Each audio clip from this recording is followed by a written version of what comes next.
নারায়ণগঞ্জে নকশা বহির্ভূত নির্মাণাধীন ভবনে অভিযান চালাচ্ছে রাজউক। এই মুহূর্তে ফতুল্লার ভুঁইগড় এলাকায় আছেন সহকর্মী শওকত আলী সৈকত। সরাসরি যাচ্ছে তার কাছে।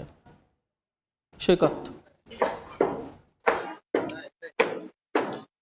আজকে কিছুক্ষণ আগে নারায়ণগঞ্জের ফতুল্লার ভুঁইগড় এলাকা শান্তিধারা এলাকায় নির্মাণাধীন ভবনে উচ্ছেদ অভিযান শুরু করেছে রাজউক কর্তৃপক্ষ। এখানে নির্বাহী ম্যাজিস্ট্রেট আছেন এবং রাজউকের অথরাইজ কর্মকর্তা সহ অন্যান্য কর্মকর্তারা এখানে উপস্থিত আছেন।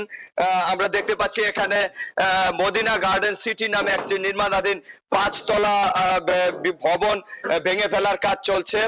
রাজউক কর্তৃপক্ষ এবং নির্বাহী ম্যাজিস্ট্রেট আমাদেরকে যেটা জানিয়েছেন যে এই ভবনটি নির্মাণের ক্ষেত্রে তারা রাজউকের কোনো অনুমোদন নেয়নি এবং কোনো নকশাও নেয়নি। সেই অনুমোদন এবং নকশা বহির্ভূতভাবে ইমারত আইন লঙ্ঘন করে এই ভবনটি নির্মাণ করা হচ্ছে, যে কারণে রাজউক কর্তৃপক্ষ এই ভবনটি ভেঙে ফেলতে নির্দেশ দিয়েছেন নির্বাহী ম্যাজিস্ট্রেট এবং সে অনুযায়ী বিল্ডিংটির দ্বিতীয় তলা থেকে ভেঙে ফেলার কাজ চলছে।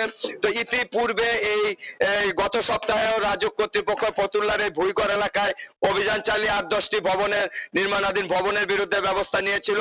রাজউক কর্তৃপক্ষ যেটা জানিয়েছেন যে ঢাকা নারায়ণগঞ্জ লিংক রোডের এই সাইনবোর্ড এলাকা এবং ভুঁইগড় এলাকার আশপাশে অন্তত শতাধিক ভবন নির্মাণের কাজ চলছে। নতুন করে এই ভবনগুলো তারা খতিয়ে দেখেছেন এবং এই বিষয়ে অনুসন্ধান করে দেখেছেন যে অধিকাংশ ভবনগুলো নিয়মের ব্যত্যয় ঘটানো হয়েছে এবং এখানে নকশা বহির্ভূত ভাবে এবং রাজউকের অনুমোদন ছাড়া নির্মাণ করা হচ্ছে, যে কারণে তারা এই ভবন পর্যায়ক্রমে এই অভিযান অব্যাহত রাখবেন বলে নির্বাহী ম্যাজিস্ট্রেট এবং রাজউক কর্তৃপক্ষ আমাদের জানিয়েছেন।